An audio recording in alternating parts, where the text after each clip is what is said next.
मैंने तो अपना काम लिया, बाकी वाला क्वेश्चन सॉल्व करते हैं। ये जो क्वेश्चन है वो ऑल इंडिया सीरीज में पूछा गया है, एक अच्छा क्वेश्चन है। और ये चैप्टर जो है, जिस चैप्टर से पूछा गया है उसका नाम है कैपेसिटर, ठीक है। तो हमें क्या बोल रहा है कि फाइंड वी माइनस वी, ठीक है। वी माइनस वी में पहले पॉइंट देखेंगे, ये ए पॉइंट है, ये बी पॉइंट है, इन दोनों के बीच का हमसे क्या बोल रहा है, पोटेंशियल पूछा है। तो ठीक है, तो हम क्या करते हैं, पहले इसको शॉर्ट बना लेते हैं आपस से। तो ये हो गया आपका 24 वोल्ट, ये हो गया आपका 2 ओम, ठीक है। ऐसे वो, और ऊपर यहाँ पे दो कैपेसिटर लगा है, इसका एक 4/3 माइक्रोफैरेड है, और यहाँ पे आपका 4 माइक्रोफैरेड है, ठीक है। और बीच में यहाँ पे क्या है, यहाँ पे आपका 4 ओम है, और यहाँ पे 6 ओम। एक पॉइंट यहाँ है, ये पॉइंट हो गया एक, ये हो गया आपका पॉइंट बी, ठीक है। और अपन इसको क्या सर्किट कंप्लीट करेंगे, तो हम पहले यहाँ पे निकालते हैं करंट, ठीक है। क्योंकि इस सर्किट में एक करंट तो चल रहा होगा, तो हमें क्या पता है, V इक्वल टू होता है I इंटू R। सबको पता है कि voltage equal to current into resistance. तो वोल्टेज कितना है 24, और करंट हमें पता नहीं, हम R टोटल निकालते हैं, टोटल रेजिस्टेंस कितना लगा होगा। तो जब आप R टोटल करोगे तो R टोटल की वैल्यू हो जाएगी यहाँ पे एक 2 ओम, और एक यहाँ पे 4 और ये 6, तो कितना हो गया 2 प्लस 10 मतलब कि 12 ओम। तो यहाँ हो गया आपका 12 ओम। तो करंट जो हो गया वो आपका हो गया 12, मतलब कि करंट जो इस सर्किट में घूम रहा है वो कितना है, 2 एम्पीयर का करंट घूम रहा है। हमको क्या बोल रहा है कि हम बी पॉइंट और ए पॉइंट के बीच का पोटेंशियल डिफरेंस। हम एक काम करते हैं, अगर इसके अक्रॉस पोटेंशियल निकाल लेते हैं, इसको हम बोलते हैं वीबी, सॉरी वीबी नहीं बोलते इसको, ऑलरेडी मेंशन है, तो इसको बोलते हैं वी2, और इसके अक्रॉस बोलते हैं वी1। तो आपको पता होगा कि जब भी सीरीज सर्किट होता है तो उसमें क्या होता है, करंट आपका दोनों सेम जा रहा होगा, दोनों रेजिस्टेंस का करंट का जो सेम मूवमेंट है, सेम करंट जा रहा है। तो यहाँ पे आपको कितना हो गया 10 ओम।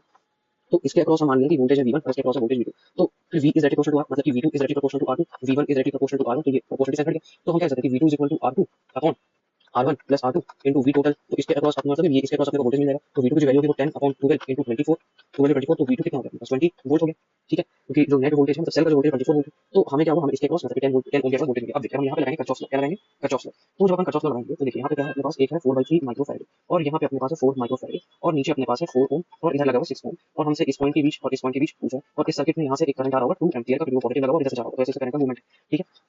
तो जब हम बात करते हैं तो जो भी करंट है, ठीक है, करंट मूव कर रहा है, तो हम ए पॉइंट से बी पॉइंट तक कर्चॉफ्स लॉ लगाते हैं। जब हम कर्चॉफ्स लॉ लगाएंगे तो क्या हो जाएगा VA, ठीक है।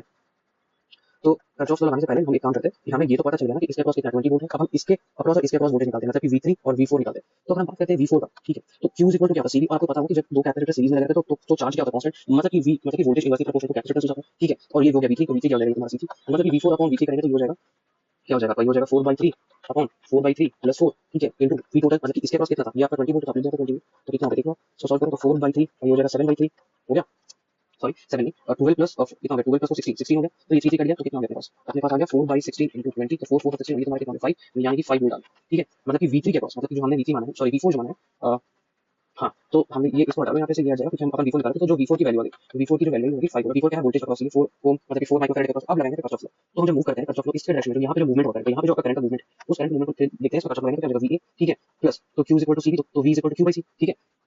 तो यहाँ पे जो आपका मतलब कि जो डिस्ट्रीब्यूशन होगा वोल्टेज का, तो आप जब लगाओगे तो यहाँ पे क्या हो जाएगा 5 ओम, ठीक है। और in the direction of current voltage increase करता है तो पोटेंशियल ड्रॉप आता है, तो 2 6 हो गया, और ये हो गया आपका VB। तो VA हो गया प्लस 5 हो गया माइनस 12 हो गया इक्वल टू VB। तो VA minus 7 equal to VB। तो VA माइनस VB की वैल्यू क्या होगी 7। इसका मतलब कि VA माइनस VB जो दोनों पॉइंट है उसके बीच का जो पोटेंशियल डिफरेंस आएगा वो कितना हो जाएगा 7। तो ये रहा, एक अच्छा क्वेश्चन है, लेकिन आपको कंसेप्ट पता है तो आप इसको सॉल्व कर सकते हो।